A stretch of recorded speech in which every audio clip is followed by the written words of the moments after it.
Bom dia, bom dia. Acho que é bom dia ainda, né? Pra mim é bom dia. Dá mais um tempinho para mais pessoas entrarem. Oi, oi.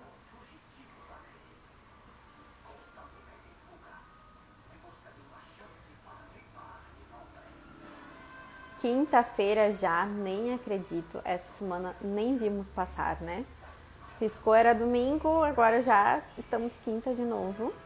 E já vamos para mais uma semana. Sabe que isso me faz pensar também que muitas vezes as pessoas ficam pensando em não se desafiar um pouco mais, né? De não tentar, por exemplo, uma alimentação diferente, uma alimentação cetogênica. Mas chega, o tempo passa tão rápido e aí quando completar os 7, 14, 21 dias, você vai olhar para trás e vai pensar de não ter feito, você vai pensar, deveria ter começado, que hoje já estaria em outro ponto, né?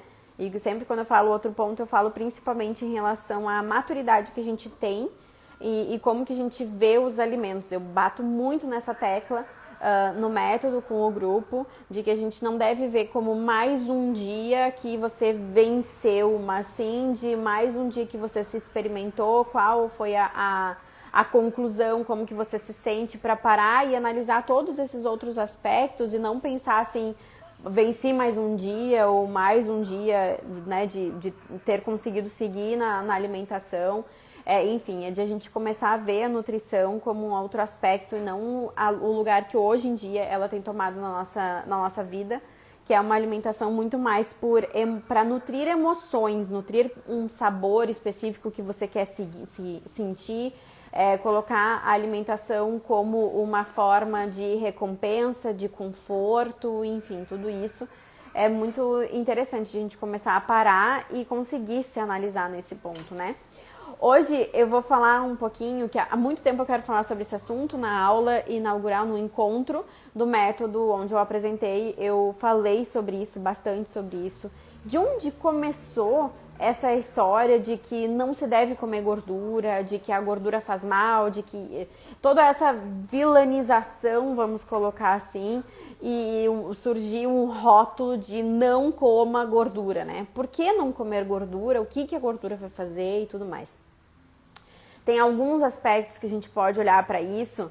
Muitas vezes, quando a gente lê, vai a fundo, eu reforço o que uma vez eu li e é muito verdade, de não ser leitor de manchetes, mas sim de você ler o artigo e ir, e não só, quando a gente fala de artigo científico, não ler só o resumo, mas de você ir um pouquinho além e ler o que diz no artigo, como que foi executado o experimento, com o grupo de indivíduos, o que eles foram submetidos, por quanto tempo, quão adaptados ou preparados eles estavam para isso, se tinha patologia associada e tudo mais.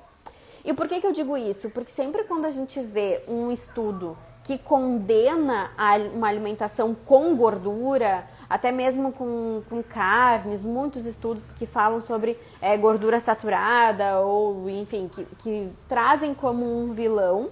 Os estudos foram conduzidos com uma alimentação chamada rica em gordura, baseada em fast food, em várias comidas que não nos agregam absolutamente em nada e que qualquer pessoa que basear a sua alimentação nesse tipo de combinação realmente não vai ter um desfecho bom.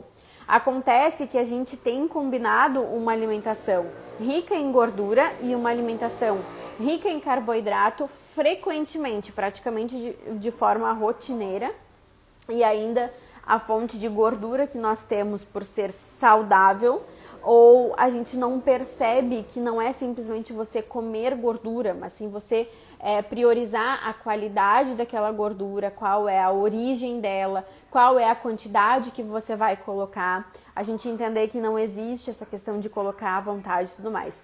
Mas isso é muito, muito expressivo de quando a gente lê algum artigo, e não só falando em artigo científico, mas a gente pode ir até para artigos rápidos de páginas relativamente confiáveis. Tem uma página que se chama Healthline, ela é conduzida por uma universidade e ela traz muitas vezes, eu até vou colocar depois nos stories, ela traz muitas vezes vinculando o consumo de gordura com o consumo de hambúrguer, com o consumo de fried chicken, que é os frangos empanados, que empanado você já tem ali um cozimento por imersão em óleo. Então, com certeza, você vai ter a combinação e uma quantidade muito expressiva de uma gordura que não tem absolutamente nada a agregar, sem considerar também que numa alimentação que seja rica em gordura, como uma alimentação cetogênica, você vai ter proporcionalmente a redução de carboidrato,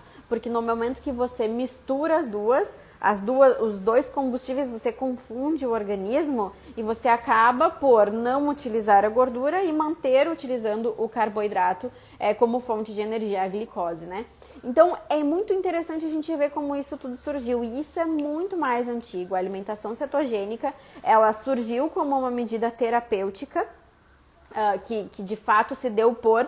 Essa é uma alimentação cetogênica, ou seja, ela produz corpos cetônicos, daí que vem cetogênica, né? Porque no momento que a gente se coloca nesse estado alimentar, a gente entra numa cetose nutricional. A cetose nutricional é aquela que você entra no estado metabólico de cetose mesmo consumindo energia. Então você provoca isso, inclusive, por meio da alimentação.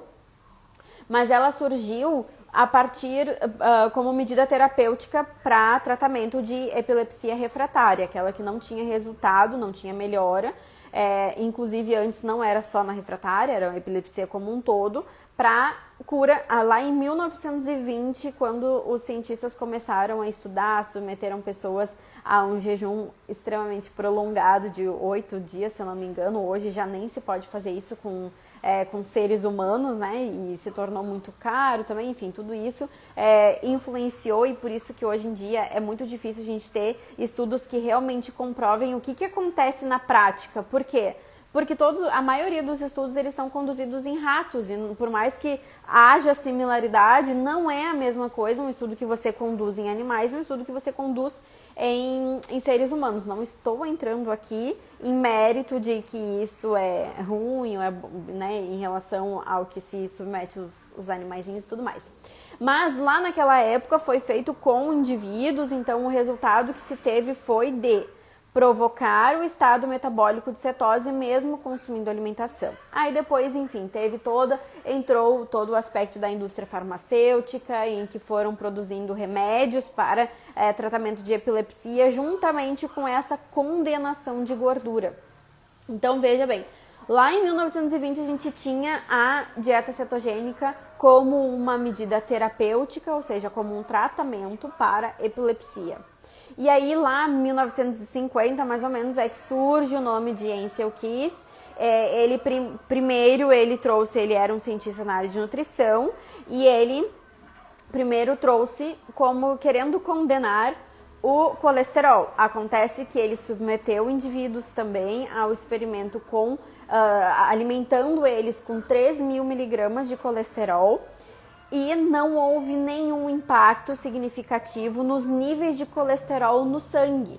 Ou seja, você comendo mais colesterol não trouxe impacto no seu colesterol a níveis plasmáticos, a níveis no sangue. Então, quer dizer que não há uma correlação com esse consumo de colesterol, enquanto isso vai impactar nessa composição dos níveis no sangue. Então, ele viu que por esse caminho não era o melhor a ser conduzido. Ao mesmo tempo que ele fez um estudo muito conhecido, que é dos 7 países, que na verdade tem muito mais países do que 7, 21 se eu não me engano, mas ele escolheu a dedo quais aqueles que ele queria trazer para defender ou para... Sabe aquele ditado? Eu gosto muito de falar nessa frase, quem procura acha. E ele queria procurar motivos para condenar a gordura. Então, ele encontrou, ele pegou exatamente aqueles que favoreciam a teoria dele, onde ele conseguiria defender a teoria dele de que a gordura faria mal, vinculando a gordura com doenças cardiovasculares. Só que o que acontece? De 21 países, ele selecionou 7 que seguia exatamente a curva de aumento de gordura saturada, ou enfim, de gordura saturada e número de incidências de doenças cardiovasculares. Então, num lado ele tinha a incidência de doenças cardiovasculares, na base ele tinha o aumento de consumo de gordura saturada e ele construiu uma curva perfeita, onde no topo ele encontrava os Estados Unidos com o aumento de gordura saturada e a maior incidência de doenças cardiovasculares. Agora veja bem, a gordura saturada nesse aspecto, ela está vinculada, e se a gente for parar para pensar hoje a alimentação ocidental e principalmente Estados Unidos, ela é baseada no quê? Em uma combinação de carboidrato e gordura, e também qual é a fonte dessa gordura que se alimenta. É uma fonte de hambúrguer, de sorvete, de pizza, voltando, é uma combinação. E a qualidade, né? Óleos vegetais extremamente inflamáveis no nosso corpo, como óleo de soja, óleo de milho, óleo de canola. Então, todos esses azeites que passaram a ser óleos, né? Que passaram a ser utilizados na alimentação para submeter um alimento à fritura, ou seja, submete o alimento à cocção por meio de imersão, o acúmulo que tem de gordura naquele alimento é muito grande. Eu gosto muito de fazer uma analogia ou melhor, pensar em relação à batata frita. A batata, quando ela é submetida ao processo de cocção, e isso a gente pode ver inclusive na tabela TACO, quando a gente compara a umidade da batata crua e a umidade da batata quando ela está cozida. Aquela umidade quando ela é frita, ou seja, tudo aquilo de água que é absorvida quando você cozinha a batata, para que ela fique cozida, macia e tudo mais, agora você coloca toda essa absorção sendo de gordura. Ou seja, com certeza você vai ter uma combinação aí que não é favorável para um estilo de vida saudável. Independente de você seguir cetogênica, carbogênica, enfim, qualquer coisa, você misturar não vai dar, de fato, um bom resultado. E aí, lógico, como eu disse, ele buscou aqueles países onde ele construiria a curva perfeita e passou a condenar, porque ele era uma pessoa muito articulosa, ele era uma pessoa muito comunicativa e conseguiu convencer, a partir desse estudo com o que ele trouxe, esses 7 países, de que o consumo de gordura saturada aumentaria a incidência de doenças cardiovasculares, quando na verdade não é bem assim, e esse estudo ele é correlação, ele não é um estudo de causa-consequência. Então não foi feito um estudo onde se trouxe o aumento de gordura saturada como causa, ou seja, qual era o contexto desses indivíduos, qual era o consumo de gordura saturada que eles tinham, ou seja, foi tudo muito abstrato, foi um consumo. É uma correlação, e quando a gente fala em correlação é muito importante a gente ter isso em mente, que a gente não tem a conclusão, ou seja, causa, consequência. Consumo de gordura saturada causa doença cardiovascular. Não existe uma correlação entre aumento de gordura saturada e o aumento de doenças cardiovasculares, não diz nada. A não ser quando você tem muitos aspectos e quando você conduz um estudo que coloca os indivíduos e você consegue acompanhar eles de uma forma muito próxima, que você pode trazer uma consequência, você acompanha eles até morte, né, para você realmente acompanhar o que tudo isso tem, mas tem diversos aspectos que estão vinculados aí, qual era o estilo de vida dessas pessoas, eram sedentárias, qual era a característica da composição alimentar, era só rica em gordura saturada ou ela era uma mistura de uma alimentação rica em gordura saturada de péssima qualidade, combinada com uma alimentação rica em gordura, onde sim, entende que no momento que você tem a combinação de grande quantidade de carboidrato com grande quantidade de gordura, o seu corpo priorizará, por quê? Porque a glicose em altas quantidades ela é tóxica e você vai ter um aumento na sua glicemia, você vai aumentar, e isso também muito por conta de a quantidade que a gente precisa na nossa corrente sanguínea de glicose, e abre-se um parênteses, nós produzimos glicose no nosso próprio corpo, a quantidade que a gente precisa de glicose na nossa corrente sanguínea é muito baixa. Então, se você aumenta essa quantidade, precisa dar conta de limpar isso tudo. Esses tempos ainda eu dei um exemplo, não sei se foi aqui ou se foi nos grupos, que quando a gente tem, hoje tá um pouco chuvoso aqui, não tá chovendo demais, mas quando você tem uma grande quantidade de chuva e que você tem, enfim, água nas ruas e você precisa tirar ela, né? Então, você tem os bueiros e a água vai escorrer por ali. Então, a gente precisa limpar também, é como se a nossa corrente sanguínea fosse as ruas. A gente precisa limpar essa grande quantidade de glicose que tem ali e isso vai acontecer trazendo para dentro das células para usar como fonte de energia ou fazendo gordura, estocando a glicose na forma de gordura. Então, veja, agora pensa que você combinou uma grande quantidade de carboidrato com uma grande quantidade de gordura. Além de você fazer gordura a partir daquele excesso de açúcar que você consumiu, que vem do carboidrato, não independe se é doce ou salgados, o carboidrato ele vai virar glicose na sua corrente sanguínea. Você vai ter também o acúmulo, a reserva, você vai guardar aquela gordura que você consumiu, porque o seu corpo não vai utilizar ela como fonte de energia. Ele vai usar aquilo que ele precisa, como a gordura que ele precisa para os seus processos metabólicos, enfim, todas as funções que a gordura tem no nosso corpo, mas o excesso, e que é muito fácil de atingir, lembra que o corpo vai fazer a gordura, inclusive a partir do excesso de carboidrato, vai virar reserva. Então a gente tem aí um cenário perfeito para diversas doenças inflamatórias, autoimunes, dislipidêmicas, esteatose hepática não alcoólica, eu estou batendo muito na tecla. Tá cada vez mais comum a gente ver casos de esteatose hepática não alcoólica. Então, é muito importante esteatose hepática, só para deixar um pouquinho claro, o que a gente sabe como gordura no fígado.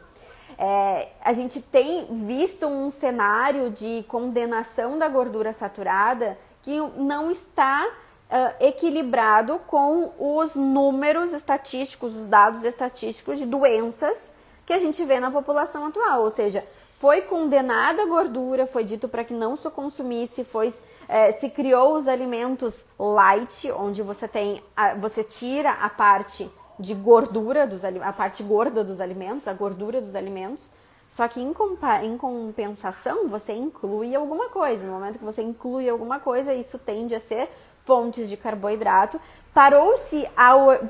A gente parou de olhar a composição do alimento pela lista de ingredientes e passou a olhar o alimento pela tabela nutricional em relação ao número de quilocalorias. E isso eu digo, inclusive, por conta de uma pesquisa que eu e uma amiga minha fizemos quando a gente estava elaborando um produto, em relação ao que as pessoas mais procuravam quando viam a tabela nutricional de um alimento, e disparado ganhou número de quilocalorias. Isso não quer dizer nada se visto isoladamente. Se você vê, e eu bato também muito nisso, não vejam simplesmente a informação nutricional sem levar em consideração a lista de ingredientes. Por quê? Porque se você vê a tabela nutricional de um alimento, vou dar um exemplo, você pega a margarina. Margarina é 0 carboidrato, quer dizer que é ok para uma alimentação cetogênica? Não, a margarina é uma gordura de péssima qualidade. Nem fogo não pega na tal da margarina. Então, assim, aproveita e já coloca no lixo, porque é extremamente inflamatório, é péssima para o nosso corpo.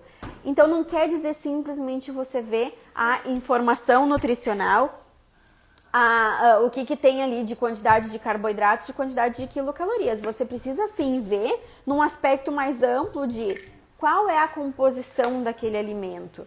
E nisso a gente vê quando os alimentos começaram a se tornar light, que foi sendo retirada a quantidade de gordura do alimento, e isso de nada tem adiantado. Por quê? Porque as pessoas consomem muito mais aqueles alimentos, ela vê muito mais a quantidade de quilocalorias, e por ver muitas vezes a quantidade de quilocalorias, é que se consome muito mais de quê? De carboidrato. E aí você tem igual, mesmo não consumindo gordura, você tem uma quantidade de gordura acumulada no seu corpo muito grande. Da onde vem essa gordura se você não come gordura? Do excesso de carboidrato. Então a gente precisa colocar tudo isso em contexto. Hoje em dia tem cada vez mais, graças a Deus, tem sido mostrado, e muitas pessoas estão advogando em prol disso, de que não preste atenção na característica de ser pobre em gordura. Não é por ser pobre em gordura que caracteriza ser rico em termos nutricionais, em termos de composição do alimento. E também não é por ser pobre em gordura que é mais saudável. A gente tem que ver muito em relação a tudo isso. Então, essa condenação que foi feita lá em meados de 50, hoje em dia está cada vez mais, e eu acho que se fosse possível, né, porque hoje Ansel Keys não é mais vivo, mas se ele pudesse voltar e fazer hoje, e ver hoje os dados estatísticos de curvas e tudo mais, a partir do que foi definido como um padrão, ou seja, deve-se seguir uma alimentação com baixo consumo de gordura e com elevado consumo de carboidrato. Quando eu digo elevado consumo de carboidrato, é a gente simplesmente ter como base o que dizem as diretrizes de você consumir de 40% a 60% carboidrato, 10%, agora até não me lembro mais, eu fico tanto no percentual cetogênico que até esqueço um pouco dos padrões normais. Mas só de você pensar em 40% a 60% carboidrato já é demais de carboidrato, a gente não precisa de tudo isso.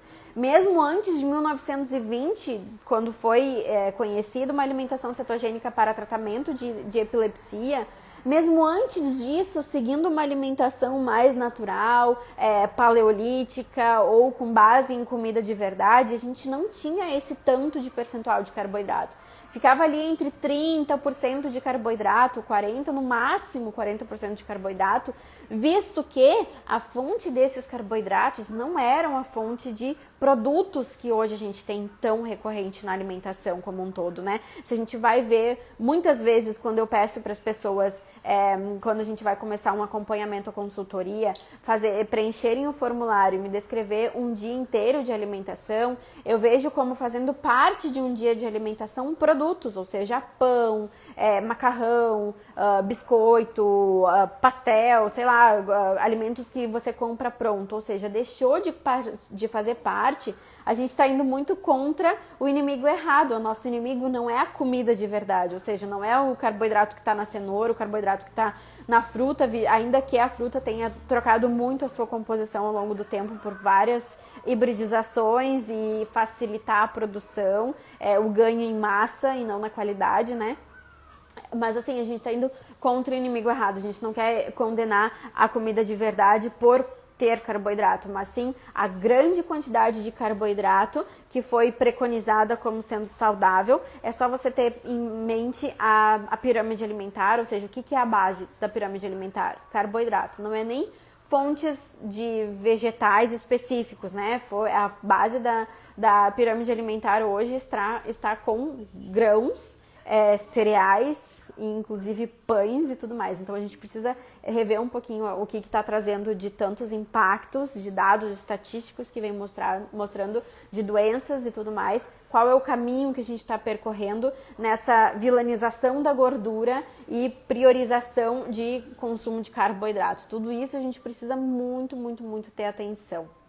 Era isso que eu queria trazer, um pouquinho do histórico, né, de quando que se começou a vilanizar a gordura, por que se trouxe essa vilanização da gordura, e tudo que a gente procura acha. Se a gente quer procurar uma informação de que você deve comer à vontade num contexto cetogênico, você vai encontrar.